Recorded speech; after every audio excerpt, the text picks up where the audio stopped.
درود به اولین اپیزود از پادکست راز زن خوش اومدی. من شیما هستم. اینجا جاییه برای سفر به درون، برای لمس کردن انرژی زنانه‌ای که در وجود همه ما جریان داره.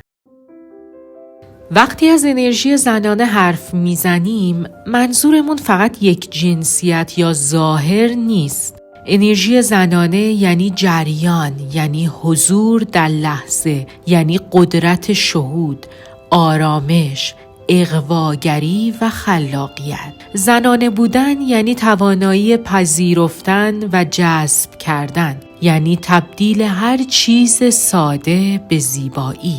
شاید تو هم مثل خیلی از ماها سالها این انرژی رو فراموش کرده باشی یا سرکوبش کرده باشی، اما وقتی دوباره بیدارش کنی زندگیت تغییر میکنه.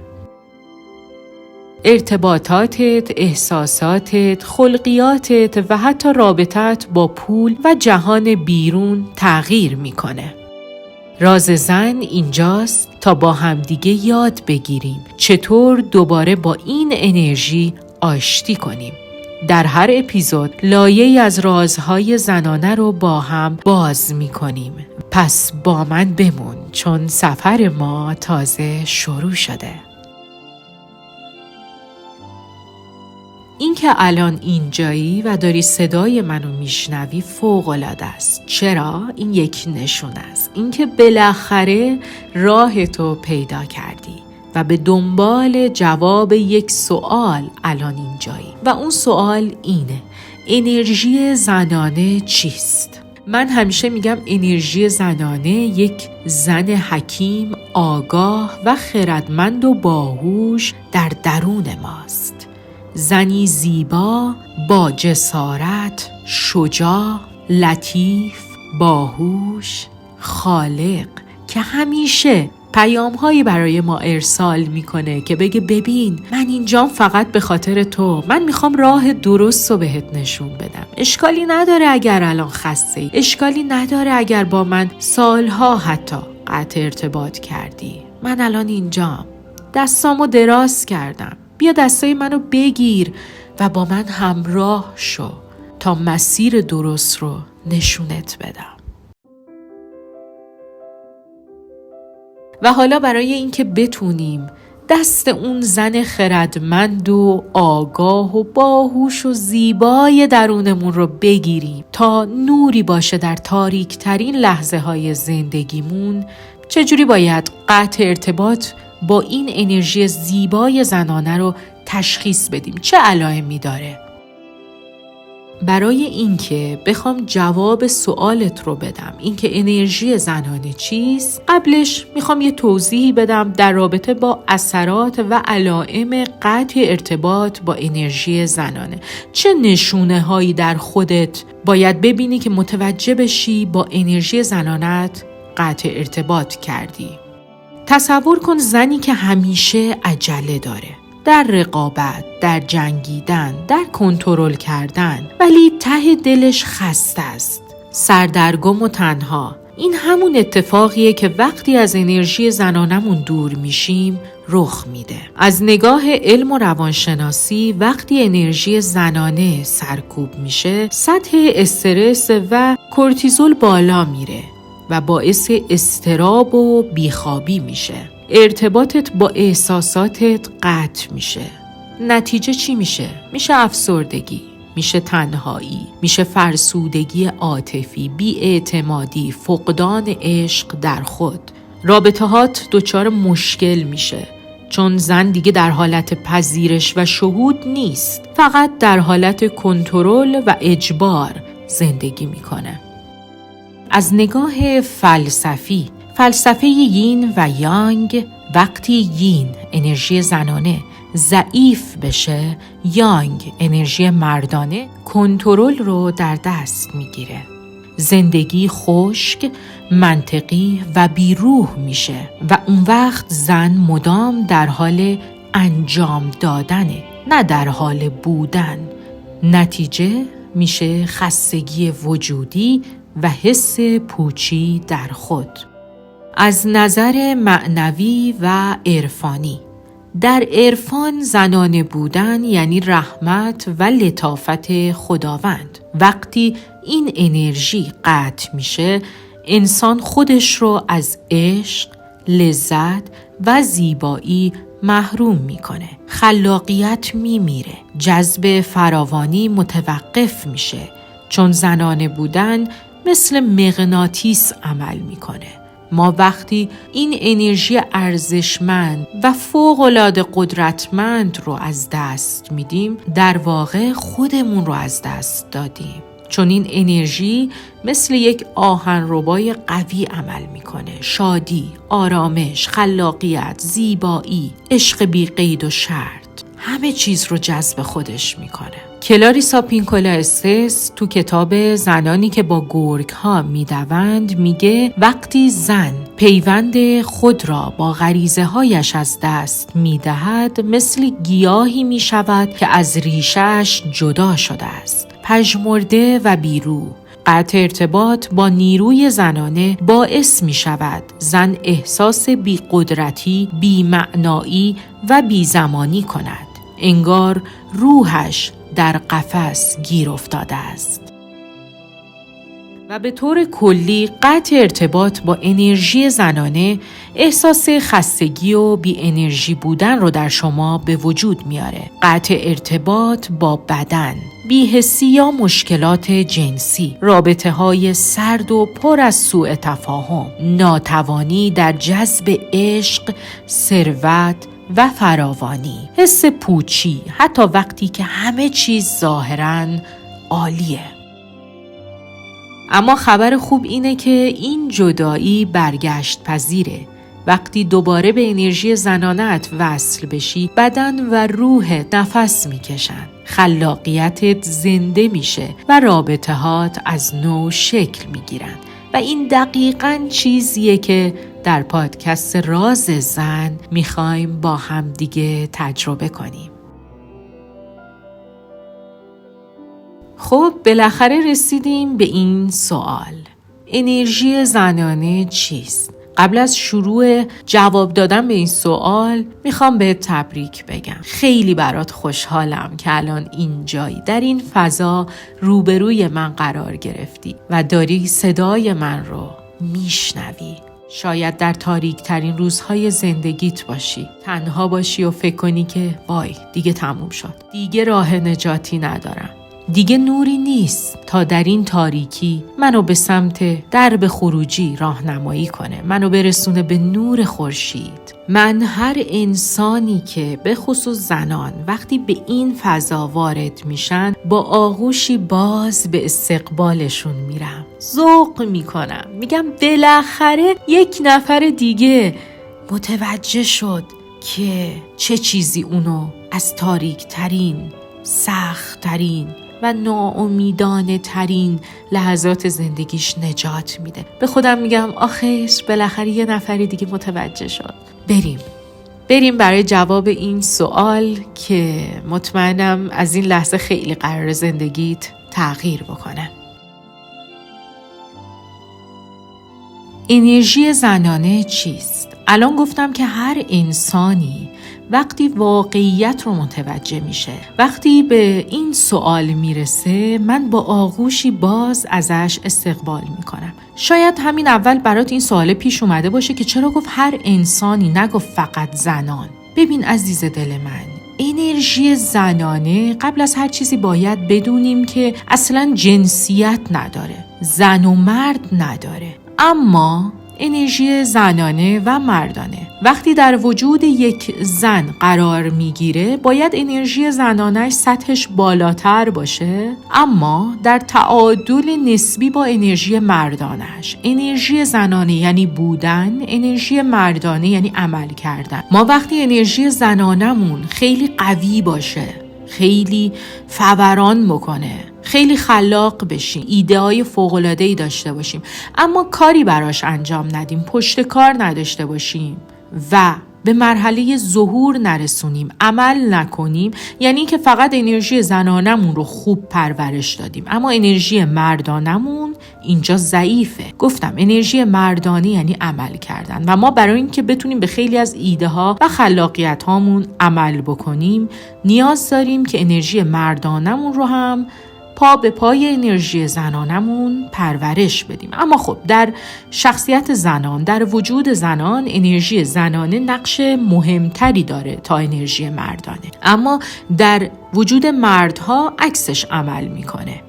انرژی مردانه باید خب بیشتر فعال باشه و تا حدودی با انرژی زنانش در تعادل باشه برای خلق ایده هاش، برای شهودش. پس هر دو جنسیت به این انرژی احتیاج دارن. منظور چیزی فراتر از جنسیت یا بدن زنانه است. انرژی زنانه یک نیروی درونیه، یک کیفیت روانی و روحیه که در همه انسانها وجود داره، چه زن چه مرد. این انرژی مثل جریانی پنهان در عمق وجود ماست که ریشش به طبیعت و سرچشمه حیات برمیگرده. در بسیاری از سنت‌های قدیمی جهان بر اساس دو قطب متضاد و در عین حال مکمل توصیف می‌شده، مثل یین و یانگ در فلسفه شرقی، مثل شاکتی و شیوا در سنت هندو، آنیما و آنیموس در روانشناسی یونگ. انرژی زنانه همون بخش یین یا شاکتی یا آنیماست، نیرویی که نماد لطافت، پذیرش، زایش و شهوده. این انرژی به جای اینکه کنترل و سلطه داشته باشه، جریان داره، میپذیره و پرورش میده. اگر بخوام ساده بگم، انرژی زنانه انرژی بودن هست. زنانه بودن یعنی توانایی دیدن زیبایی در جزئیات، یعنی توانایی گوش دادن به دل و شهود، یعنی توانایی در آفرینش و پرورش. وقتی ما به انرژی زنانمون متصل هستیم، احساس می‌کنیم در لحظه حضور داریم، بدون عجله، بدون استرس بیپایان برای رسیدن به مقصد. این انرژی مثل آب زلال عمل میکنه، جاری میشه و باعث حیات بخشی و قدرتمندی در زنان و در کل انسانها میشه. ویژگی‌های خاص انرژی زنانه. حالا اصلا بریم بررسی کنیم ببینیم انرژی زنانه چه ویژگی‌هایی داره. ما از کجا باید بدونیم چه چیزهایی در ما نشونه انرژی زنانمون هست، نشونه از این نیروی قدرتمند درونیه. اول از همه شهود یعنی ندای درونمون. گاهی وقتا میبینی سر یه دورایی قرار میگیری، مثلا توی یه رابطه‌ای میخوای از اون رابطه بیای بیرون یا بمونی، نمیدونی باید چی کار بکنی. اونجاست که شهودت شروع میکنه با تو صحبت کردن و متاسفانه ما زنها خیلیامون برای دلمون، برای احساساتمون اون صدا رو در خودمون خفه میکنیم، بهش توجهی نمیکنیم و بعد از مدتها که آسیبهای فراوانی دیدیم میگیم ای بابا من احساس کردم، میدونستم یه جای کار مثلا فلانی داره میلنگه. این احساسه همون صدای درونمونه، همون شهودمونه، شهود زنانمونه که داره فریاد میزنه میگه این کارو نکن. یا مثلا با یه نفر میری سر قرار، زن و مردم نداره، حس خوبی ازش نمیگیری، بدنت مورمور میشه، یه احساس بدی بهت دست میده، یه ندایی از درونت میگه جای تو اینجا نیست. این شهود ماست. یا یه کاری میخوای شروع بکنی، خیلی وقتا من میبینم مثلا خانوم‌ها همسرشون میخواد یه کاری رو شروع بکنه، میگه نکن، من حسم بهم میگه تو داری اشتباه میکنی. اون لحظه این شهودته که داره باهات حرف میزنه. شهود ما نیروییه که اگر بهش عمیقاً گوش بدیم، باهاش آشنا بشیم، همیشه برای ما مثل یک چراغ فانوس عمل میکنه. میتونیم تو دستمون بگیریم و اون هم با نورش جلوی پامون رو نورانی میکنه، مسیر رو بهمون نشون میده و اگر خوب بشناسیمش و عمیقاً باهاش ارتباط برقرار کنیم، محاله که یک روزی اجازه بده ما اشتباه کنیم. حتی وقتی که عقل و منطق چیز دیگه‌ای به ما میگه، شهود یک نیروی خیلی قدرتمندیه که اون باعث میشه ما از سردرگمی نجات پیدا بکنیم، بتونیم راحت‌تر تصمیم بگیریم که چه چیزی درسته و چه چیزی درست نیست، به چه چیزی نیاز داریم یا به چه چیزی نیاز نداریم. مولانا میگه عقل چون چراغ است، اما چشم دل خورشید است. میگه عقل برای دنیای بیرون خوبه، اما برای درک حقیقت باید به دل و شهودمون تکیه کنیم. در جای دیگری مولانا میگه عقل میگوید بمان، عشق میگوید برو و این دل است که حقیقت را میداند. اینجا دل یعنی همون شهودمون. میگی من حس میکنم یه چیزی بده، نباید این کار رو انجام بدیم، نباید الان اینجا باشیم، نباید الان اونجا بریم. اینا همشون چیزاییه که شهود ما به ما میگه، اما متاسفانه چون باهاش ارتباط خوبی نداریم نمیتونیم تشخیص بدیم و خیلی وقتا به حرفاش گوش نمیدیم و همین باعث ضررمون میشه. شهود یعنی وصل شدن به سرچشمه.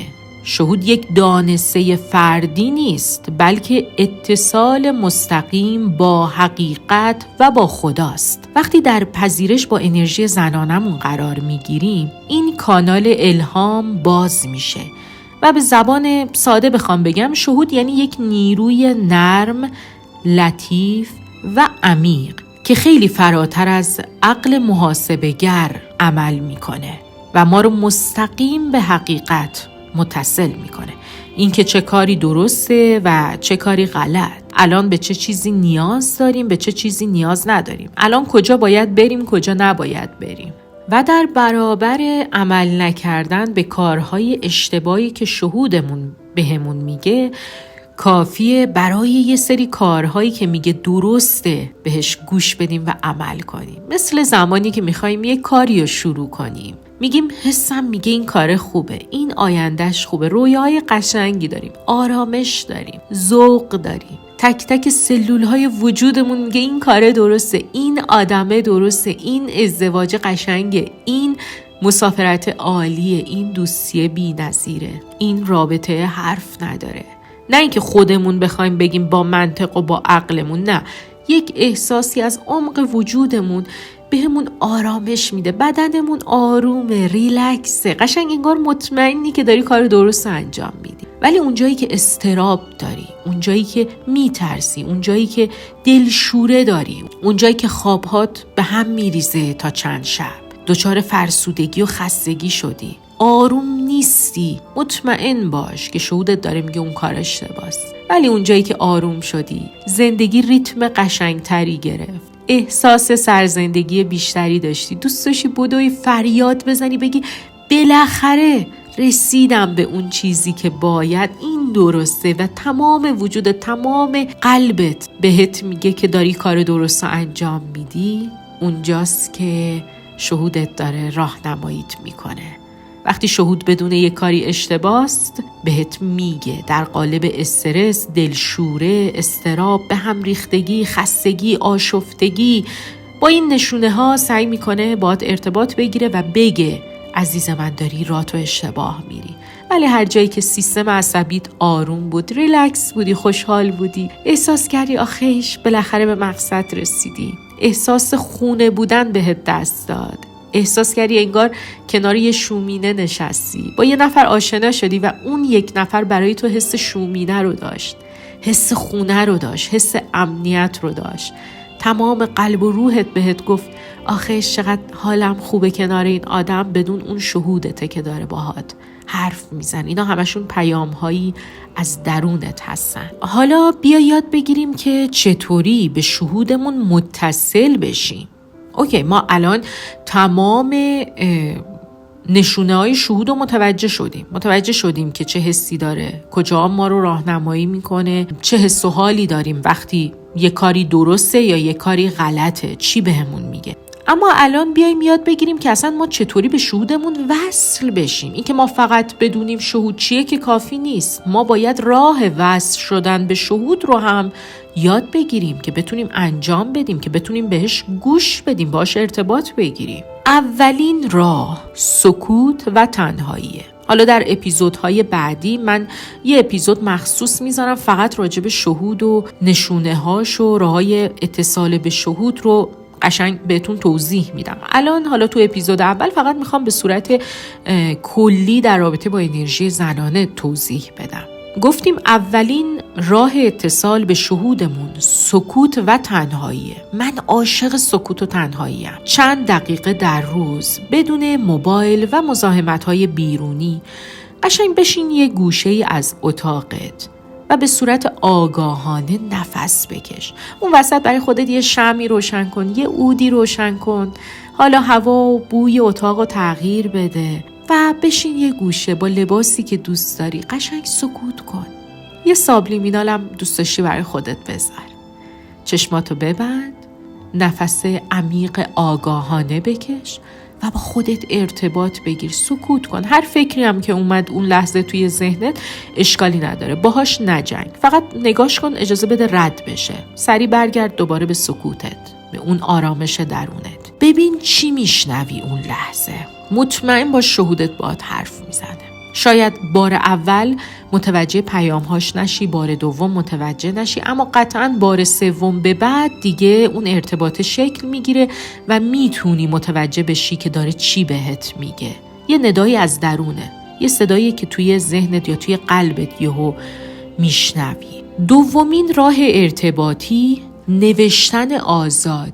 من این کارم خیلی دوست دارم. یه دفتر مخصوص دارم، میشینم بدون فکر کردن، بدون برنامه ریزی، یه خودکار میگیرم دستم، فقط مینویسم. توجه میکنم ببینم دست من داره چی مینویسه، اصلا بدون اینکه بخوام به چیزی فکر کنم.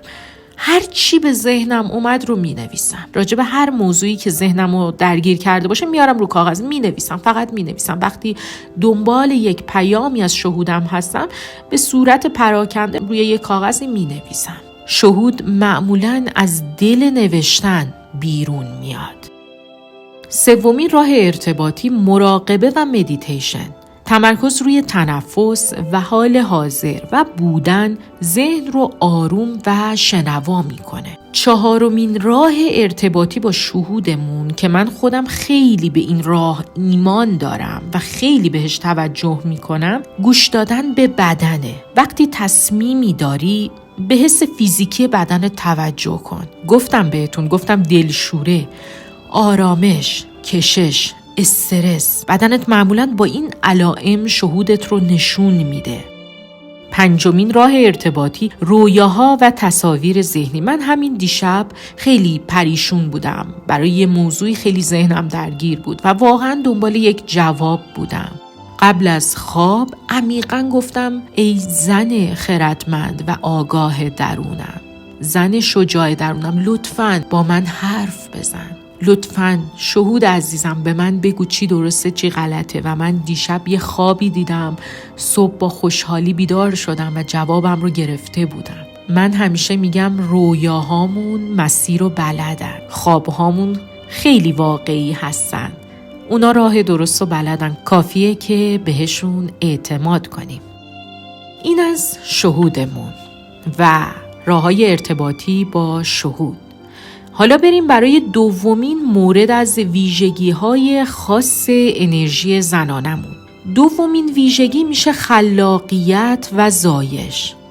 این ویژگی ما رو به خلق کردن وامی داره. نه فقط خلق یک فرزند، بلکه خلق ایده ها، هنر، نوشته ها، حتی خلق لحظه های کوچیک زیبا در زندگی روزمره ما. من خودم سالها پیش که عمیقاً دچار تاریکی شده بودم در زندگیم، دچار فرسودگی عاطفی شده بودم، عشق رو در خودم گم کرده بودم، زیر بار مسئولیت ها داشتم له می شدم. اینجا جایی بود که خلاقیت به داد من رسید. من با قهوه آشنا شدم، یعنی آشنا بودم ولی با دنیای باریستایی به آشنا شدم و میشه گفت تقریبا یک باریستای حرفه‌ای شدم توی کارم و هر روز یک نوشیدنی جدید قهوه خلق میکنم و لذت میبرم. خلاقیت بال پرواز تمام انسان هاست، به خصوص زنان که خلاقیت و زایش جزئی از انرژی زنانشون هست که گفتم توی زنها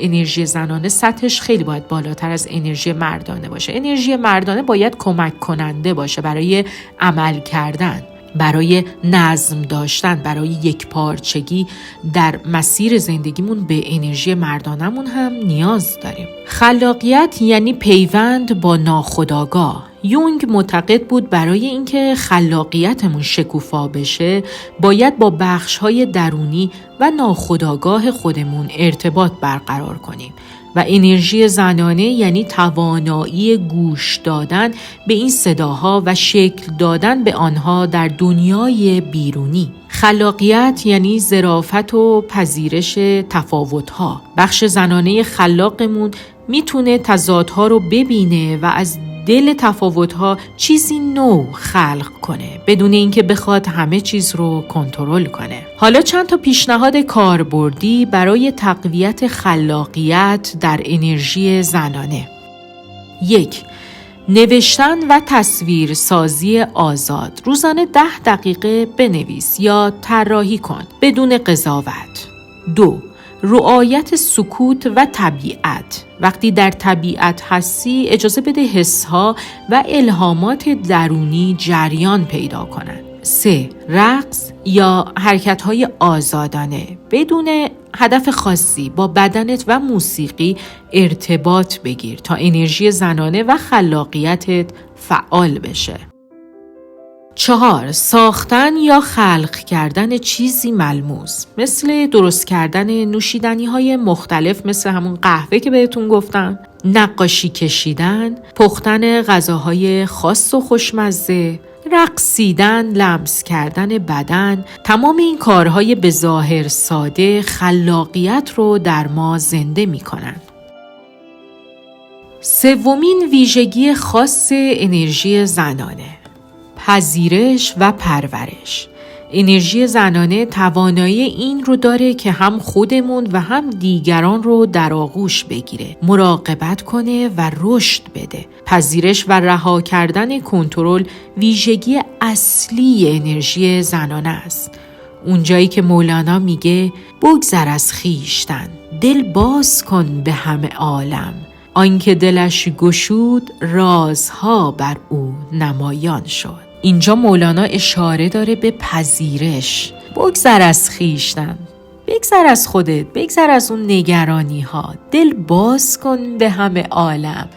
برو به استقبال هر اتفاقی که جهان هستی برات داره رقم میزنه. نگران نباش، بپذیر هر چیزی که پیش میاد. آنکه دلش گشود اشاره داره به کسی که بالاخره قلبشو باز کرد، پذیرفت که همه چیز نمیتونه تحت کنترل اون باشه. باید بپذیره، آروم باشه و اجازه بده زندگی جریان طبیعی خودش رو داشته باشه. جهان هستی درست و غلط رو، خوب و بد و هر چیزی رو به ما نشون میده و راه درست رو یاد میگیری و متوجه میشی که باید چی کار کنی. و پرورش خود، مراقبت از روان، قلب و ذهن و گوش دادن به نیازهای درونی خود، توانایی صبر کردن و اعتماد کردن به فرایند زندگی بدون کنترل بیش از حد و از همه مهمتر پرورش شهود و حسهای درونی، پرورش خلاقیت، پرورش ارتباطات و عشق، پرورش صبر و انعطاف. 4. ویژگی انرژی زنانه، ارتباط با چرخه‌های زندگی و طبیعت. این انرژی یادآور اینه که همه چیز در زندگی در چرخه‌ها میچرخه. روز و شب، فصل‌های مختلف، تولد و مرگ، شادی و غم. انرژی زنانه یعنی پذیرش این ریتم از زندگی، پذیرش این چرخه ها، پذیرش تولد و مرگ. ارتباط با چرخه های زندگی و طبیعت یعنی اینکه در هر لحظه جهان ما در حال نو شدنه، یعنی خود ما هم در حال نو شدنیم. باید بدونیم که ذهن ما به تغییر مقاومت نشون میده. پذیرش چرخه ها راز رشد روحی هر انسانی هست و باید به این چرخه ها اعتماد کنیم. از نگاه یونگ، چرخه های زندگی یعنی حرکت های مارپیچی رشد روان. یونگ باور داشت که انسان در طول عمرش مدام در چرخه‌هایی از مرگ و تولد روانی قرار می‌گیره. یعنی بخش‌هایی از خود قدیمی ما می‌میرن تا جا برای آگاهی تازه باز بشه. یونگ این مسیر رو فرایند فردیت می‌نامید. این چرخه شامل این موارد میشه: 1. آغاز یا بهار، میشه رشد و شکلگیری هویت. 2. جدایی و تلاش یا تابستون، میشه تجربه دنیا و ساختن من. 3. بحران و فروپاشی یا پاییز، میشه مرگ نمادین خود قدیمی ما. 4. بازگشت درون یا زمستان، میشه پذیرش و اتصال به خود آگاهمون. 5. تولد دوباره یا بهار تازه، رسیدن به وحدت و آگاهی بالاتر. یونگ میگه هر بحران دعوتیه برای رشد، نه پایان. و در نهایت مهمترین ویژگی زنانه یعنی حضور در لحظه. این ویژگی به جرأت میگم یک معجزه است در زندگی ما زنان. حضور ما رو خلق میکنه. حضور به ما آرامش میده. حضور عشق بی قید و شرط رو به ما هدیه میکنه. انرژی زنانه به ما یاد میده که زندگی تنها در همین لحظه جریان داره و ما میتونیم از همین لحظه حال لذت ببریم، نه فقط از دستاوردهای آینده. از نگاه بودا، حضور در لحظه یعنی آرام گرفتن در بودن، یعنی پذیرفتن هر چه هست و اجازه دادن به زندگی تا خودش رو از درون ما جاری کنه. بودا میگه وقتی ذهن ساکت میشه، آگاهی بیدار میشه، چون ذهن همیشه میخواد گذشته رو تحلیل کنه یا آینده رو کنترل کنه. ولی وقتی فقط حضور داری، بودن رو داری تجربه میکنی و هستی، به ذات خودت برمیگردی. پذیرش همین حضور در لحظه ریشه رهایی از تمام رنج‌های زندگی ما هست. وقتی لحظه رو همون جوری که هست میپذیری، انرژی زندگی آزادانه جریان پیدا میکنه. اکهارت توله، نویسنده و معلم معنوی آلمانی، میگه انرژی زنانه یعنی بودن، نه انجام دادن. وقتی در لحظه حضور داری، فقط هستی و آگاهی ناب جریان داره. میگه تنها لحظه واقعی همین لحظه است. هرچه بیرون از اکنون باشد، توهم ذهن است. وقتی در لحظه با سکوت حضور داری، عشق و آرامش طبیعی پدیدار میشه بدون اینکه دنبالش بری، چون عشق و آرامش خودشون دنبالت میاد. حضور از نگاه توله یعنی تسلیم آگاهانه به حضور، جایی که انرژی زنانه در آرامش، شهود و عشق جاری میشه. خب عزیزای دلم، فکر میکنم برای اولین اپیزود تا همینجا کافیه. خیلی خوشحالم که تا اینجا با من همراه بودی.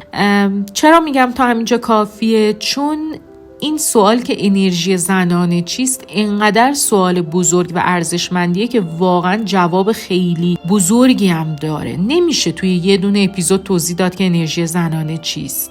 به خاطر همین پادکست راز زن خلق شد که در اپیزودهای مختلف با هم دیگه بشینیم، قشنگ این انرژی رو بشکافیم، به درونش سفر کنیم، ببینیم چه خبره اونجا و ما چه جوری میتونیم با این انرژی ارزشمند ارتباط برقرار کنیم، چه جوری بشناسیمش، چه جوری ازش استفاده کنیم برای آگاهی و بیداریمون. و تو حالا اپیزودهای مختلف به صورت اختصاصی راجع به شهود توضیح میدم، راجع به پرورش و پذیرش، راجع به بودن، مدیتیشن، راههای اتصال به این انرژی، از هر چیزی، از سنت‌های مختلف این انرژی رو من میکشم بیرون و قشنگ بهتون توضیح میدم که توی جوامع مختلف، فرهنگ‌ها و سنت‌های مختلف چه دیدگاهی راجع به انرژی زنانه دارن. و در آخر اینکه توی اپیزود دوم از پادکست راز زن تصمیم دارم در رابطه با تفاوت‌های انرژی زنانه و مردانه صحبت بکنم، چون ما تا تفاوت‌ها رو بلد نباشیم و درک نکنیم نمیدونیم کجا باید از انرژی زنانمون استفاده کنیم و کجا انرژی مردانمون. به خاطر همین نیازه که تفاوت‌هاشو قشنگ من توضیح بدم و بعدش هم قشنگ بگم راه‌های برقراری ارتباط این دو انرژی چه راه‌هایی است، باید چی کار بکنیم، چه عملایی باید انجام بدیم، چه جوری باید تعادل رو برقرار کنیم، چه جوری باید با استفاده از تعادل بین این دو انرژی به رشد زندگیمون، به رشد معنوی خودمون، به رشد شخصی و اجتماعی خودمون کمک کنیم. خیلی خوشحال میشم که اگر تا اینجا صحبت‌های من رو دوست داشتی و تونستی با من ارتباط برقرار بکنی، این کلمات رو با دوستانی که میدونی نیاز به شنیدنشون دارن به اشتراک بذاری، لایک بکنی و سابسکرایب، تا من با انرژی خیلی بیشتری به این مسیر ادامه بدم. خیلی دوستتون دارم، مراقب خودتون باشید و تا دیدار بعدی فعلا خدا نگهدار.